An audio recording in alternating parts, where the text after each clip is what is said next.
নারী এবং পুরুষ উভয়ই ভুগে থাকেন মলদ্বারের কিছু সাধারণ সমস্যা নিয়ে কথা বলবো, যেটা আমাদের মধ্যে সবচেয়ে বেশি ভুল ধারণা তৈরি করে।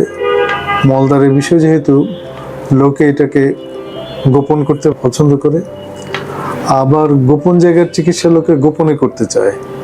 তো সেটার জন্য যেটা হয়, আমরা ভুল চিকিৎসা বা অপচিকিৎসা অথবা আমি বলবো যে ব্যর্থ চিকিৎসার সম্মুখীন হই। সম্মানিত দর্শকবৃন্দ, আসসালামু আলাইকুম। আপনাদের সকল আমার আন্তরিক প্রীতি এবং শুভেচ্ছা জানাই। আজকে কতগুলো সাধারণ বিষয়, মলদ্বারের কিছু সাধারণ সমস্যা, সেগুলো নিয়ে কথা বলবো।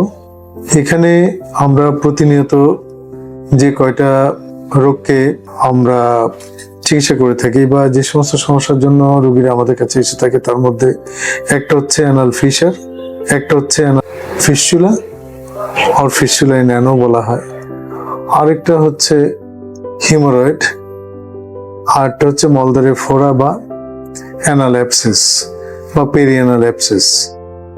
প্রথমে আসি আমরা অ্যানাল ফিশার নিয়ে।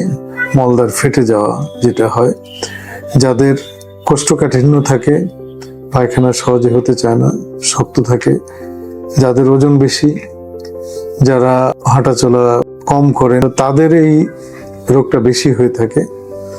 তো এই ক্ষেত্রে যেটা হয়, মলদ্বারে ফেটে যাওয়া, খানিকটা রক্তপাত হওয়া, অনেক সময় মলের গায়ে লেগে থাকে, অনেক সময় ফোঁটা ফোঁটা পড়ে। এই রোগের চিকিৎসার ক্ষেত্রে শতকরা 95% রোগী ওষুধপত্র এবং জীবনধারা পরিবর্তনে এটাকে নিয়ন্ত্রণ করতে সক্ষম হন।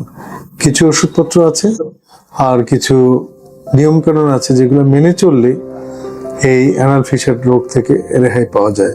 5% অথবা তারও কম রোগীদের ক্ষেত্রে, এবং যে সমস্ত রোগীর এই সমস্ত চিকিৎসা এবং জীবনধারা পরিবর্তনেও কাজ হচ্ছে না, তাদের ক্ষেত্রে আমরা ছোট একটা অপারেশন করে থাকি। এটা নিয়ে ভয় পাওয়ার কিছু নেই। সাধারণত দেখা যায় 4-5 দিনের মধ্যেই রোগীরা ভালো হয়ে তার কাজে ফিরে যেতে পারে।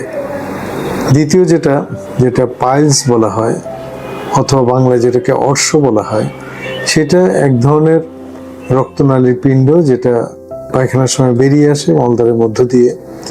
তো সেটা থেকে ফোঁটা ফোঁটা রক্তপাত হয় এবং অনেক সময় বেশিও রক্তপাত হতে পারে। একদম রোগীরা এসে বলে যে মুরগি জবাই করলে পরে যেরকম রক্ত পড়ে সেরকম করে রক্ত পড়ছে, কিন্তু এখানে কোনো ব্যথা হয় না, সাধারণত কোনো ব্যথা থাকে না। সেগুলো বেশিরভাগই চিকিৎসা করা যায় ওষুধপত্র এবং জীবনধারা নিয়ন্ত্রণের মাধ্যমে। কিছু কিছু ক্ষেত্রে অপারেশন লাগে, নানান ধরনের অপারেশন আছে। সেই সমস্ত অপারেশন করলে পরে রোগীরা ভালো থাকেন এবং তারা সপ্তাহ খানেকের মধ্যেই তাদের কাজে ফিরে যেতে পারে। তারপরে যেটা নিয়ে বলবো সেটা হচ্ছে ফিস্চুলা, অথবা মলদ্বারের সাথে মলদ্বারের বাইরের অংশের একটা সংযোগ হয়ে যাওয়া।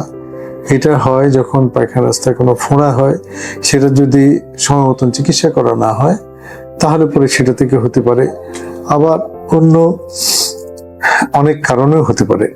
তো ফিস্চুলার ক্ষেত্রেও নানান ধরনের ধরন আছে, নিচের দিকে, উপরের দিকে, কমপ্লেক্স বা আগে অপারেশন হয়েছে আবার নতুন করে হচ্ছে, এরকম নানান ধরনের ফিস্চুলা আছে।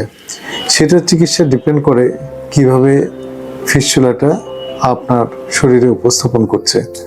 সেটা জটিল হলে পরে সেটার জন্য একরকম অপারেশন, আর যদি সাধারণ হয়ে থাকে সেটার জন্য একরকম অপারেশন। তো বেশিরভাগ ক্ষেত্রেই ফিস্চুলা অপারেশন ছাড়া সাধারণত ভালো হয় না, এটাতে অপারেশন লাগেই। তো এই যে আমরা কয়েকটা কথা বললাম, এগুলো সবচেয়ে বেশি হওয়া রোগগুলোর অন্যতম। আর তারপরে যেটা হচ্ছে আরো বেশি, যেটা কমন, আরো বেশি যেটা বেশি বেশি হয় রোগীদের, সেটা হচ্ছে পেরিঅ্যানাল অ্যাবসেস বা মলদ্বারে ফোঁড়া হওয়া। এই ফোঁড়াগুলো সাধারণত যারা ডায়াবেটিস থাকে বা অন্য কোনো কারণে শরীরের প্রতিরোধ ক্ষমতা কমে গিয়ে থাকে, তাদের ক্ষেত্রে এটা বেশি হয়ে থাকে। এগুলো সাধারণত ঔষধে কিছু ভালো হয়, কিছু অপারেশন লাগেই। আবার সময় মতন ফোঁড়ার যদি অপারেশন না করা হয়, পরবর্তীতে এটা ফিস্চুলা হয়ে যেতে পারে, সেটা আরো জটিল আকার ধারণ করতে পারে। তো আমরা মনে করি যে এই মলদ্বারের এই সাধারণ রোগগুলো যেগুলো নিয়ে আমি কথা বললাম, এগুলোকে ভয় না পেয়ে আপনি সঠিক ডাক্তারের কাছে আসুন, সঠিক ডাক্তারকে দেখান, যারা আপনাকে সঠিক পরামর্শ দেবেন এবং তাদের কাছ থেকে আপনি উপকৃত হবেন। যে অভিজ্ঞ যারা শল্য বিশেষজ্ঞ তাদের কাছে যান, তাদের সাথে কথা বলুন এবং তাদের কাছ থেকে চিকিৎসা নিন। তাহলে পরে আপনারা ভালো থাকবেন, সুস্থ থাকবেন। আপনাদের সকলের নিরাপদ জীবন, সুস্থ জীবন কামনা করছি। ধন্যবাদ। আসসালামু আলাইকুম।